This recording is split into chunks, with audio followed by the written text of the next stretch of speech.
So by the time this video comes out, it will have been around 2 months since Tears of the Kingdom was released, and oh my god, it's amazing.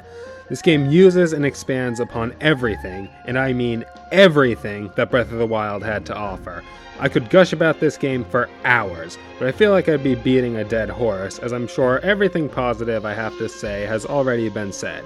So today, let's change things up a bit and talk about something negative. Squidward. Now I know that may seem blasphemous, but hear me out with this one. While playing through Tears of the Kingdom, I noticed that the game missed a crucial opportunity that I was hoping it could take advantage of, which lies in the narrative and overall story of the game. Now, to be clear, I don't think this game's story is bad. I actually think it's a better story than in Breath of the Wild. However, Breath of the Wild told an overall very simple story, while it's clear that they wanted to tell a story that's a bit more complex with Tears of the Kingdom. Now while I do love more complex stories, writers should always be more cautious while making them, as more layers and themes to a story opens up more chances for audience to think, I could have done this differently. This is a feeling that I had while progressing through the main story of Tears of the Kingdom, and I think they missed a huge opportunity regarding this game's storytelling. Now what is this opportunity, you may ask? Well, in my opinion, the biggest opportunity Tears of the Kingdom had and missed was the ability to associate itself with previous Zelda games.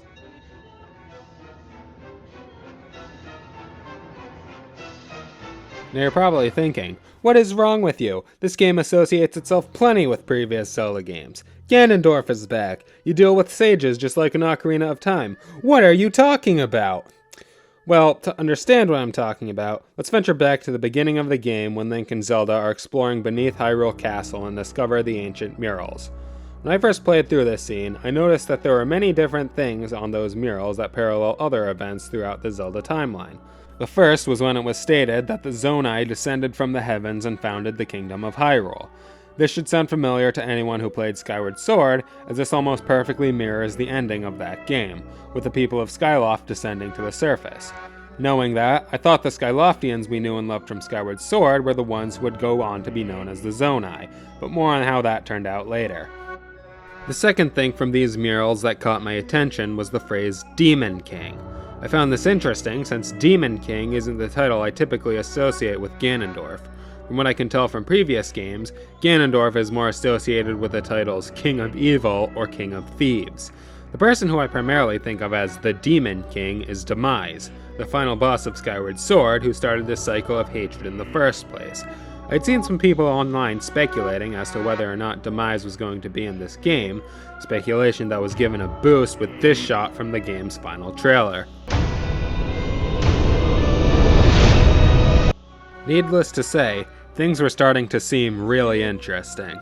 The third and final bit I'd like to touch on from this mural is how it's supposed to be a record of the Imprisoning War. While this may not mean anything to most people, the very astute among the Zelda fanbase can tell you that the Imprisoning War was an event that took place specifically in the Downfall timeline, in which the hero of time falls to Ganon. This makes sense, considering that we've already destroyed Ganondorf in both the child and adult timelines, so it stands to reason that we destroy him in the Downfall timeline, right? Well... So after we see that mural, we finally find Ganondorf, who proceeds to say this.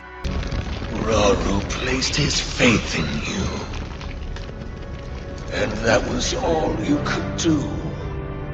Rauru. Now I know for a fact that I'm not the only one who jumped when this name was said. Rauru, the Sage of Light from Ocarina of Time. He's part of this game's lore. Everything's finally gonna be connected.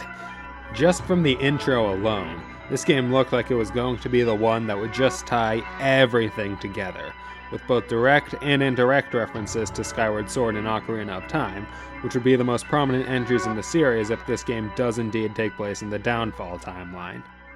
The castle rises into the sky, Link wakes up on a sky island, and then we finally meet Rauru, and oh my goodness, that is not Rauru.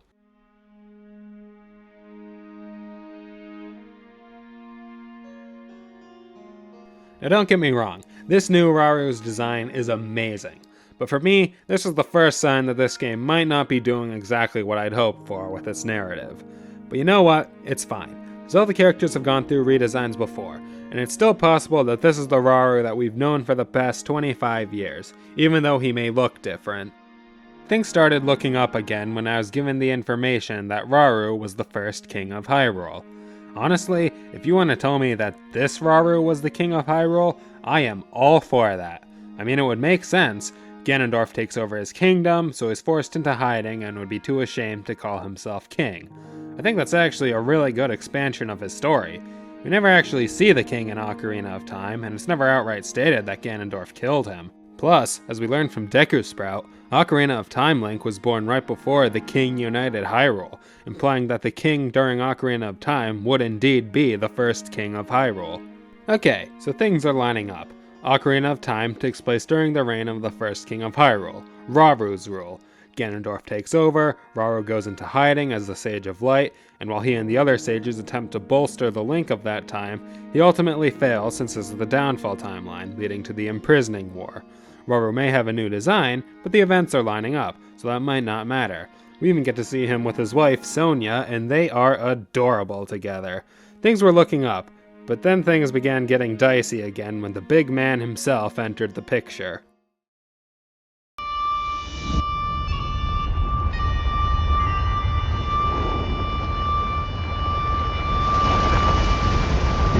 One of the biggest things that Breath of the Wild did in its attempts to break away from Zelda norms is that it didn't even mention the Triforce. We see the symbol a few times, but the power of said symbol isn't discussed, implying that the characters don't even know what it is.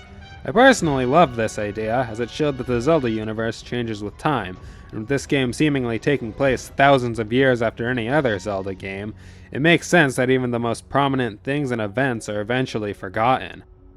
This worked great for Breath of the Wild, but with one of the main gimmicks of Tears of the Kingdom being its attempt to delve into Hyrule's ancient history, it seemed to finally be time to bring back those iconic triangles, especially now that Ganondorf's back and his whole thing was capturing the Triforce, right? Right? Okay, so in Tears of the Kingdom, they changed Ganondorf's motivation so that instead of being after the Triforce, he's after the Secret Stones, an artifact of the Zonai that enhances one's power. Now, I personally didn't adore this change, as Ganondorf being after what's essentially just a power enhancer seemed a lot less threatening than being after the power that created the world. So I honestly feel like they should have kept his motivation of getting the Triforce, because if they wanted Ganondorf to be bigger and more intimidating, I'd rather he be after the ultimate power rather than just a stone steroid. So it's made clear relatively quickly that the Ganondorf from this game isn't the Ganondorf we know from Ocarina of Time, and viewing his memories was when I officially realized that this game was doing its own thing. I respect their decision to do this, but they could have easily made it so that this is the Ganondorf we've known since Ocarina of Time, and his hate has been growing for thousands of years. And if that Ganondorf returned in one of Nintendo's biggest games ever, this could have made it feel like the Ganondorf battle to end all Ganondorf battles. Since this one presented himself as a whole new Ganondorf, it didn't have quite the same impact for me, a feeling that continued with...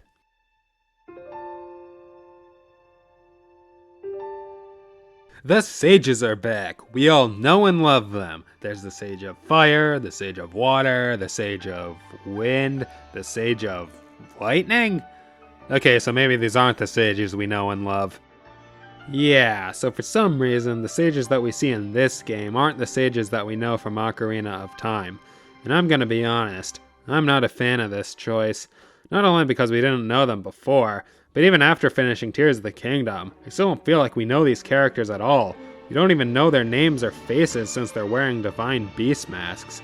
As a result, I think these characters are inferior to the Breath of the Wild champions in pretty much every way. One of the biggest reasons why the champions worked so well was because of how different they were. We got to see their personalities, strengths, weaknesses, how the calamity affected them, and even the impact they left on their communities an entire century later. But here, we see these nameless masked figures give the same speech almost word for word before giving their secret stones to their successors. Yeah, you could argue the champions did the same thing in the last game, but those speeches were dripping with personality and have a lot more impact since we know who these characters are and what they accomplished. Now I want you all to imagine something. I want you to imagine that instead of taking a secret stone from this nameless figure, Sidon takes it from Ruto, or Yonobo takes it from Darunia. And another thing, what about the sages of Forest and Shadow? It's not like this game doesn't have the Forest or Shadow people. The Koroks and Sheikah fit into this perfectly. We could have Paya taking a secret stone from Ocarina of Time's Impa, or Hestu taking one from Saria. Which do you think would have been more emotionally impactful? The new sages getting their secret stones from them, or nameless masked figures? To me, it's the former. Yeah, that would mean the Rito gets snubbed, but they could probably use the Wind Temple for something else. And yes, I understand that this game was pushing the Switch's hardware to its absolute limit and would probably be near impossible to add 2 entirely new temples, but I don't think we need them to be on the same scale as the rest. I mean, the Spirit Temple of this game functioned in a way that was unorthodox and a bit smaller in scale, so I'm fine with them doing something like that for other temples. Though speaking of the Spirit Temple...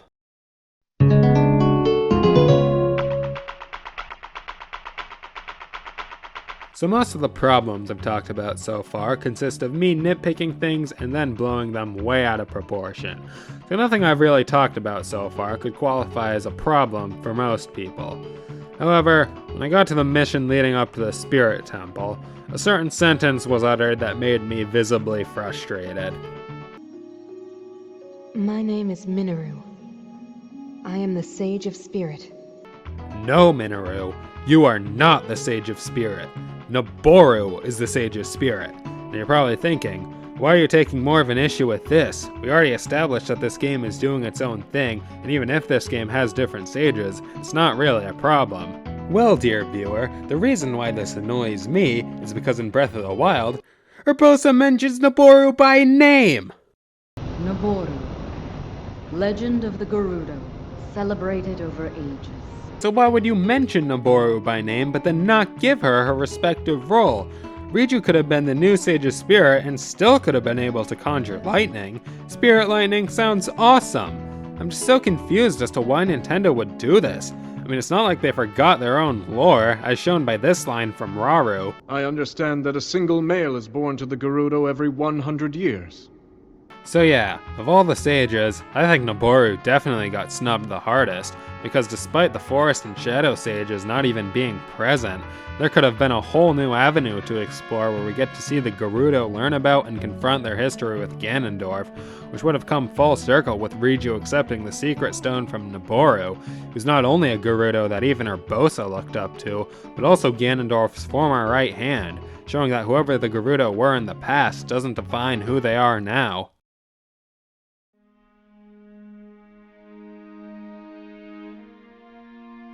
Now there were some other things I wanted to talk about, like how this game could have set up for the return of Demise and Fee, but this video is getting pretty long and I don't exactly have a total grasp on how that stuff could have worked. I also feel like a character like Fee defeats the purpose of a game like this, but if that's something you want to hear talked about, I'm open for a part 2 if this video performs well enough. I'll leave that up to you.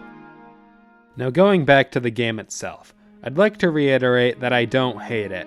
I actually love it. This is probably my new favorite game of all time. And like I said, I think it actually has a better story than Breath of the Wild. I simply would have made different decisions had I been in charge of this game's narrative, and that's fine. With a complex story comes more creative decisions, and with more creative decisions, there will inevitably come those who would make those decisions differently. Feel free to quote me on that. If you want to see more, make sure to like and share this video, and definitely subscribe, as making this video was fun and I'd like to do more of this in the future. Until then, peace out.